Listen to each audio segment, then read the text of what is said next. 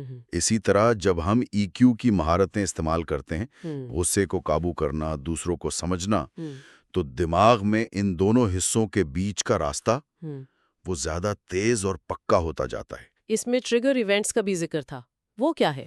ہاں، ٹریگرز وہ خاص چیزیں، باتیں یا حالات ہوتے ہیں جو ہم میں ایک دم سے شدید جذباتی رد عمل پیدا کر دیتے ہیں۔ غصہ، دکھ، خوف۔ اچھا۔ اور اکثر ان ٹریگرز کا تعلق ہمارے ماضی کے کسی تجربے سے ہوتا ہے۔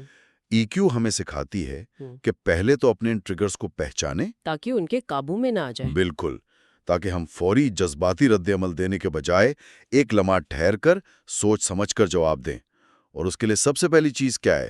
خودآگاہی۔ یہ جاننا کہ مجھے بھی کیا محسوس ہو رہا ہے اور کیوں ہو رہا ہے۔ یہ دماغ والی بات سمجھ کر تو ای کیو کی اہمیت اور بڑھ جاتی ہے۔ کتاب میں کچھ اعداد و شمار بھی تھے، وہ تو کافی حیران کن تھے۔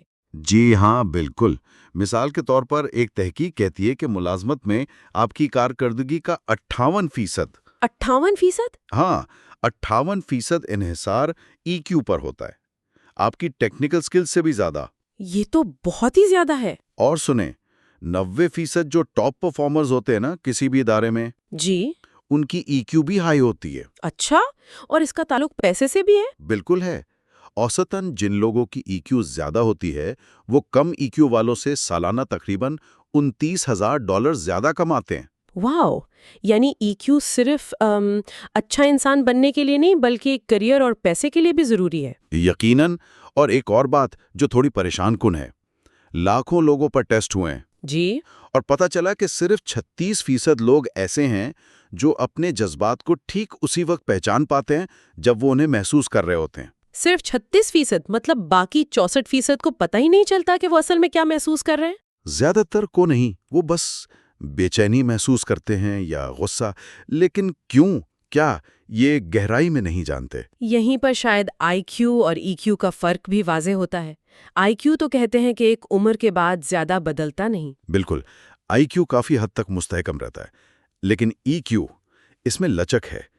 اسے آپ کسی بھی عمر میں سیکھ سکتے ہیں، بہتر بنا سکتے ہیں۔ اور یہ بھی ضروری نہیں کہ کوئی بہت ذہین ہو، مطلب آئی کیو زیادہ ہو تو اس کا ای کیو بھی زیادہ ہو۔ نہیں، ان دونوں میں کوئی لازمی تعلق نہیں پایا گیا۔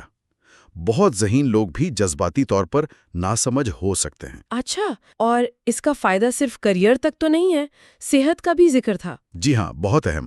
دیکھیں، جو لوگ اپنے ای کیو پر کام کرتے ہیں وہ تناؤ یا سٹریس کو بہتر طریقے سے سنبھالتے ہیں۔ اور تناؤ کا تعلق تو صحت سے براہ راست ہے۔ بالکل، جب ہم بہت زیادہ تناؤ میں ہوتے ہیں تو جسم میں کچھ کیمیکلز خارج ہوتے ہیں جو ہمارے مدافعتی نظام یعنی بیماریوں سے لڑنے کی طاقت کو کمزور کر دیتے ہیں۔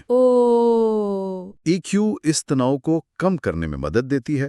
کچھ خاص کیمیکلز ہوتے ہیں، نیوروپیپٹائڈز، جو دماغ اور جسم کے مدافعتی نظام کے درمیان رابطے کا کام کرتے ہیں، یعنی آپ کے جذبات سیدھے آپ کی جسمانی صحت پر اثر ڈالتے ہیں۔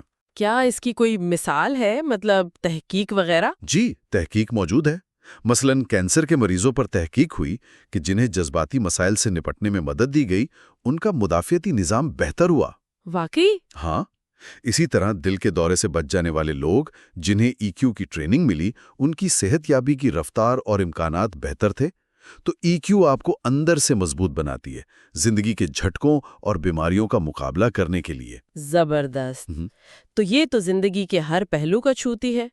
کتاب نے اسے سمجھنے کے لیے 4 مہارتوں میں تقسیم کیا تھا نا؟ جی بالکل، 4 بنیادی مہارت، اور یہ 2 بڑی کیٹیگریز میں آتی ہیں۔ ایک ہے ذاتی صلاحیت، یعنی خود سے متعلق، خود کو سمجھنا اور سنبھالنا۔ بالکل، اور دوسری ہے سماجی صلاحیت، یعنی دوسروں سے متعلق، دوسروں کو سمجھنا اور تعلقات نبھانا۔ صحیح۔ اب ذاتی صلاحیت میں جو پہلی اور سب سے اہم مہارت ہے وہ ہے خود آگاہی، سیلف اویئرنس۔ خود آگاہی یعنی اپنے بارے میں جاننا؟ ہاں، اپنے جذبات کو اسی لمحے پہچاننا جب وہ پیدا ہو رہے ہوں۔ یہ سمجھنا کہ آپ مختلف حالات میں کیسا محسوس کرتے ہیں اور کیوں کرتے ہیں، اپنی طاقتیں کیا ہیں، کمزوریاں کیا ہیں، کون سی چیزیں آپ کو غصہ دلاتی ہیں، یہ سب ایمانداری سے جاننا، یہ بنیاد ہے۔ اور دوسری ذاتی مہارت؟ وہ ہے خود انتظامی، سیلف مینجمنٹ، یعنی جو آپ نے خود آگاہی سے سیکھا اسے استعمال کر کے اپنے رویے کو قابو میں رکھنا، اسے مثبت سمت دینا۔ مطلب غصہ آئے تو پی جانا؟ نہیں پی جانا نہیں، بلکہ یہ سمجھنا کہ غصہ کیوں آ رہا ہے، اور پھر یہ فیصلہ کرنا کہ اس کا اظہار کیسے کرنا ہے جو نقصان دہ نہ ہو۔ یہ صرف غصے کی بات نہیں، یہ اپنی فوری خواہشات کو اپنے لمبے عرصے کے مقاصد کے لیے مؤخر کرنا بھی ہے۔ یہ خود آگاہی کے بغیر ممکن نہیں۔ ٹھیک ہے، اب آتے ہیں سماجی صلاحیت پر۔ اس میں کیا ہے؟ اس میں تیسری مہارت ہے سماجی آگاہی، سوشل اویئرنیس۔ یہ ہے دوسروں کے جذبات کو سمجھنا، ان کے زاویہ نظر کو سمجھنا، وہ کیا محسوس کر رہے ہیں، ان کے حالات کیا ہیں، چاہے آپ خود ویسا محسوس نہ بھی کر رہے ہوں۔ یہ کیسے ہوگا؟ اس کے لیے دوسروں کو غور سے سننا پڑتا ہے، صرف لفظوں کو نہیں، ان کے لہجے کو، ان کی باڈی لینگویج کو، خود کو ان کی جگہ رکھ کے سوچنا پڑتا ہے۔ اور چوتھی اور آخری مہارت؟ وہ ہے تعلقات کا انتظام، ریلیشن شپ مینجمنٹ۔ یہ اصل میں پہلی تینوں مہارتوں کا نچوڑ ہے۔ اچھا، کیسے؟ دیکھیں، آپ خود کو سمجھتے ہیں، خود آگاہی، خود کو سنبھال سکتے ہیں، خود انتظامی، دوسروں کو سمجھتے ہیں، سماجی آگاہی۔ اب ان سب کو ملا کر آپ تعلقات کو مؤثر طریقے سے چلاتے ہیں، یعنی دوسروں کو قائل کرنا، اختلافات کو حل کرنا، ٹیم میں مل کر کام کرنا، مضبوط رشتے بنانا اور انہیں قائم رکھنا۔ یہ سب اسی میں آتا ہے، اور یہ اکثر سب سے مشکل ہوتا ہے، خاص طور پر جب حالات خراب ہوں۔ سمجھ گئیں، یہ چاروں مل کر EQ بناتی ہیں۔ کتاب میں یہ بھی بتایا گیا تھا کہ عام زندگی میں زیادہ EQ اور کم EQ والے لوگ کیسے لگتے ہیں، ان کی عادتوں میں کیا فرق ہوتا ہے؟ جی ہاں، کچھ عام رویے بتائے گئے ہیں، جیسے زیادہ EQ والے لوگ جو ہوتے ہیں جی، وہ اکثر اپنے جذبات کو بیان کرنے کے لیے زیادہ الفاظ رکھتے ہیں۔ صرف یہ نہیں کہتے میں ٹھیک ہوں یا برا ہوں، وہ بتا سکتے ہیں کہ وہ خوش ہیں، مطمئن ہیں، مایوس ہیں یا پریشان ہیں۔ اچھا، اور وہ دوسروں کے بارے میں جاننے میں دلچسپی رکھتے ہیں، متجسس ہوتے ہیں، اپنی طاقتوں اور کمزوریوں کو مانتے ہیں، لوگوں کو پرکھنے میں بہتر ہوتے ہیں، غلطیوں سے سیکھتے ہیں، ان پر اٹک نہیں جاتے ہیں۔ ٹھیک، اور اس کے مقابلے میں کم EQ والوں کی کیا نشانیاں ہو سکتی ہیں؟ وہ اکثر جلدی گھبرا جاتے ہیں، تناؤ کا شکار ہو جاتے ہیں، کوئی رائے قائم کر لیں تو اس پر سختی سے ڈٹ جاتے ہیں، بھلے غلطی کیوں نہ ہو۔ انہیں اکثر لگتا ہے کہ لوگ انہیں سمجھ نہیں رہے، کیونکہ وہ اپنی بات ٹھیک سے کہہ نہیں پاتے۔ انہیں اپنے ٹریگرز کا علم نہیں ہوتا کہ کس بات پر ایک دم بھڑک اٹھتے ہیں۔ یہ بھی ہو سکتا ہے کہ وہ غصہ کبھی نہ دکھائیں، مطلب جذبات چھپائیں۔ ہاں، یہ بھی کم EQ کی علامت ہو سکتی ہے کہ جذبات کو بالکل ہی دبا دیا جائے، یا پھر اپنی ہر منفی کیفیت کا ذمہ دار دوسروں کو ٹھہرانا، تنقید برداشت نہ کرنا، جلدی برا مان جانا، یہ سب اسی میں آتا ہے۔ لیکن آپ نے کہا تھا کہ یہ رویے بدلے جا سکتے ہیں؟ جی بالکل، اور یہی سب سے اہم نکتہ ہے۔ وہ کیسے؟ کیا واقعی ہم اپنی EQ بڑھا سکتے ہیں؟ کتاب کیا کہتی ہے اس بارے میں؟ جی ہاں، بالکل بڑھا سکتے ہیں، اور اس کی وجہ ہے ہمارے دماغ کی ایک خاصیت جسے پلاسٹیسٹی یا لچک پذیری کہتے ہیں۔ پلاسٹیسٹی، یہ کیا ہوتی ہے؟ اس کا سادہ مطلب یہ ہے کہ ہمارا دماغ پتھر کی طرح سخت نہیں ہے، یہ بدل سکتا ہے۔ جب ہم کوئی نئی چیز سیکھتے ہیں، کوئی نئی عادت اپناتے ہیں، تو دماغ میں نئے کنیکشنز، نئے راستے بنتے ہیں، اچھا، ہو جاتے ہیں۔ خاص طور پر جب ہم EQ سے متعلق کوئی نئی عادت ڈالتے ہیں، جیسے غصے میں چیخنے کی بجائے ٹھنڈا رہنا۔ تو اس کی مثال کیسے دی تھی آپ نے؟ پٹھوں کی طرح؟ ہاں بالکل، جیسے ورزش کرنے سے پٹھے مضبوط ہوتے ہیں، ویسے ہی جب ہم جان بوجھ کر بار بار کسی نئے جذباتی رد عمل کی مشق کرتے ہیں تو دماغ میں اس نئے رویے کا راستہ پکا ہو جاتا ہے۔ اور پھر وہ عادت بن جاتی ہے، خود بخود ہونے لگتی ہے؟ بالکل، آہستہ آہستہ وہ خودکار ہو جاتی ہے، پرانی عادت کی جگہ لے لیتی ہے۔ تو کتاب کا طریقہ کیا ہے؟ کیا وہ کہتی ہے کہ ان چاروں مہارتوں پر الگ الگ کام کرو؟ خود آگاہی پر، پھر خود انتظامی پر؟ نہیں، اس کا طریقہ تھوڑا مختلف ہے اور زیادہ عملی ہے۔ وہ کہتی ہے کہ ایسی خاص عادتوں پر فوکس کرو جو بے وقت کئی EQ مہارتوں کو بہتر بناتی ہیں۔ اچھا، کوئی مثال؟ جیسے فرض کریں آپ عادت ڈالتے ہیں کہ دوسروں کی بات واقعی غور سے سنیں گے، بیچ میں ٹوکیں گے نہیں۔ ٹھیک ہے۔ اب اس ایک عادت سے کیا ہوگا؟ آپ کی سماجی آگاہی بڑھے گی کیونکہ آپ دوسروں کو بہتر سمجھیں گے، اور آپ کے تعلقات بھی بہتر ہوں گے، یعنی تعلقات کا انتظام بھی بہتر ہوگا۔ اوہ واو، یعنی ایک عادت کئی مہارتوں پر اثر انداز ہو سکتی ہے۔ بالکل۔ اسی طرح اگر آپ اپنے ٹریگرز کو پہچاننے اور ان پر قابو پانے کی عادت ڈالتے ہیں تو اس سے آپ کی خود آگاہی بھی بڑھے گی اور خود انتظامی بھی۔ تو کتاب یہ کہتی ہے کہ اپنی ضرورت کے مطابق ایسی عادتیں چنو جن پر کام کرنے سے سب سے زیادہ فائدہ ہو۔ جی، پہچانو کہ آپ کو کہاں بہتری کی ضرورت ہے، کون سی عادتیں آپ کے مقاصد کے لیے اہم ہیں، اور پھر ان پر مستقل مزاجی سے کام کرو، کیونکہ دماغ تو بدلنے کو تیار ہے، بس ہمیں کوشش کرنی ہے۔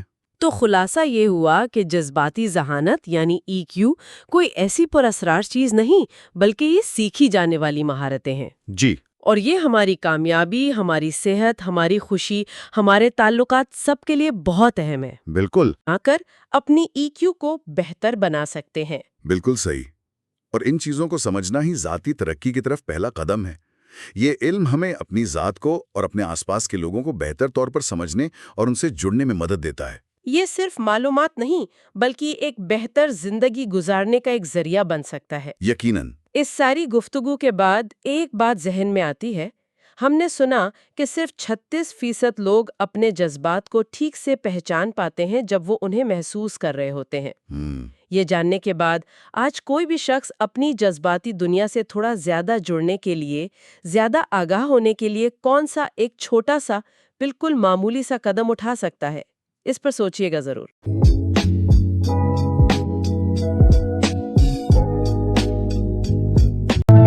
Subscribe Bookcast.